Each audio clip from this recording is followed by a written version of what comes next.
What do you think when you think of police chief? Maybe no nonsense, enforcing the law, tough? What makes Frank Adderly, West Palm Beach Police Chief, different is he may get upset if you don't invite him to your next community event.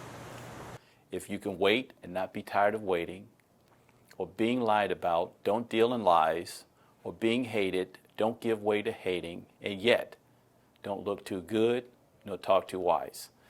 That is all about being a police chief right there. Rudyard Kipling has inspired individuals all around the world with his short stories, and West Palm Beach Police Chief Frank Adderly is one of the many inspired. Born and raised in Fort Lauderdale, Florida, Chief Adderly took us back to how the officers in his own town inspired him to one day be the top cop that he is now. They would swing by our house, they would talk to us, they were always friendly to us. The other part that kind of stood out for me as a kid is they were keeping our neighborhood safe. After almost 4 decades in his field, Chief Adderly had plenty of stories to share on how he helped his community. I'm passing the body, and all of a sudden, she grabs my leg. And he says, you know, I've been in this city for the last 40 years, and this is the first time I'm walking away from a Fort Lauderdale police officer that did something for me to help me out.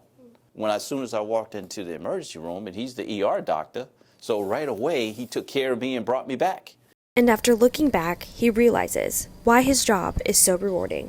Man, I tell you what, when you help someone and you can change their life around, when they think everything is about to end, and all of a sudden you can help them. I mean, to me, personally, that's a rewarding feeling for me. With a job that's so rewarding, it's not always easy, and your fears can still keep you up at night. It's in the north end of the city here. You have like a handful of people, they rob them, they shoot them. This guy who is a relative of the victim watched this homicide. And he looked at the person who shot him. And he can identify him, but he's afraid to do it. When someone is just so afraid to do what is right for all the right reasons, I mean, I just don't know how do you change that. And deep thoughts as to how we interact with people and build the trust to come forward, I think that's a challenge, big challenge. Being a police chief is tough, and you're going to have a lot of critics. But for Chief Adderly, it's not about being hated, it's about doing the right thing. I'm Maria Texera, reporting for The Beacon.